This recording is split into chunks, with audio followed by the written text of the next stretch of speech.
Lisa and I are in the main showroom at the Outrigger Waikiki Hotel. Now, this is where the Amazing Society of Seven performs, the group that's generally considered to put on the best show in Waikiki. And there's no argument from us. We're here with two of the founding members of the group, whose show has been a sellout here for more than 30 years, Tony Ruvivar and Bert Sagum. Tony, what got this tremendous run started?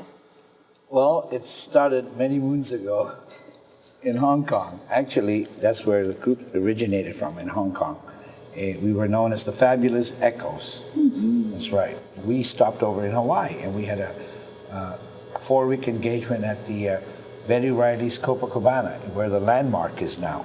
We didn't realize Hawaii was going to be our home, and then when we started to work here in Hawaii more, and we started to work at the Tukahanamoku's, we were at the Hong Kong Junk, and then we moved to the Outrigger Hotel. That's when we changed our name to Society of Seven, because Roberto joined us, so there was going to be 7 of us, and we're all different societies. In fact, Franny Kirk, our manager at that time, she came up with the idea of Society of Seven. Tell us a little bit about how things were in the opening days. We were always nervous, you know, every time. You never know what's going to happen. You never know what's going to... But we were so... we were just pumped up because the people were lining up, you know, to come and see the show. They were out in the lobby, coming in, and it was like... It was great, and everybody loved the humor and the music and the fun.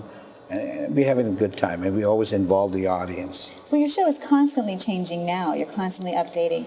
Where do you get that material from? How do you do that? We ad-lib a lot, actually. We also like keep in touch with what's happening, you know, and every time, you know, there's a new craze or a new hit or a new song or a new movie or a new Broadway show. You know, it's we always try to be on top of what's happening. And people like that because they know being here in the Outrigger Hotel for 33 years, you must be able to change your show so that the local people can say, I'm going to come back again because they have a different show now. Is there one certain person who's the crazy guy of the group? I wonder who. You see, with Bert, you never know what you're going to expect. You know, everything is scripted that way. He goes off the script. We do this.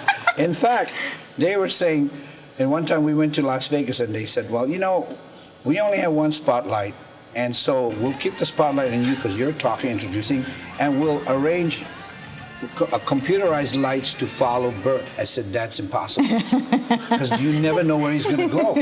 And they said, no, it can be done. I said, no, you're not going to be able to do it. And they agreed with me after the first show. They had to get another spotlight. They agreed that he cannot plan where he's going to be or what, because he just moves all over the place. Yeah. Such a wealth of talent in the Society of Seven. How many instruments, different instruments do you guys play?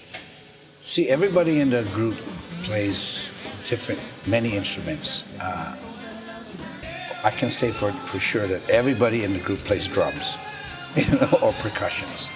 And we have one guy, Wayne Wakai, who plays the saxophone and the guitar and the keyboards. I know for a fact they can play every instrument on the stage, every one of them well, not just play them well. Wow. Well, and there's a lot of voices. The impressions, unbelievable. How many? How many off the top of your head? Oh, so many. So many. So many. I can't even. We never counted, but there's so many. And like Gary alone, he does about 80, 90, 100 voices. Unbelievable. Just Gary. What happens to the showroom while you guys are gone? While we're gone, there is a group that we mentored, and we formed this group. They're called Society of Seven LV. The LV is just to make them different from, to differentiate us from them. And they do a fabulous job. All of them, their counterpart, do the same show. Like they do Phantom of the Opera, they do Lion King. They do it very well, and they do like for example, Sonny and Cher. They do Sonny and Cher also, and they have it's hilarious. They have their own style, you know, a little bit of their own personality comes out, and their own characters come out, and you can see it's the Society of Seven brand of entertainment but it's also their own. They're fantastic. It's unbelievable. It's more than what we anticipated. People are sitting in their hotel rooms right now and they're watching you, and do you have any message for them? Yeah, I would like to invite them to come and see the Society of 7LB. I know they're going to have a good time. I'm really sure. And, you know, part of their vacation, while they're here, they got to see Society 7LB. And I know those people that also have seen us before, that they know us, go and see the LV guys, because they do exactly the same show as we do. They're tremendous. They'll have a great time. Yeah, I would also like to invite the people to see Diamond Head and Society of Seven. That's two important things to see. We said earlier that the Society of Seven show is the most popular show in Waikiki. Make your reservations well in advance. It's really a lot of fun. Bill and I, and lots of people who live in Hawaii, come and see it as often as we can.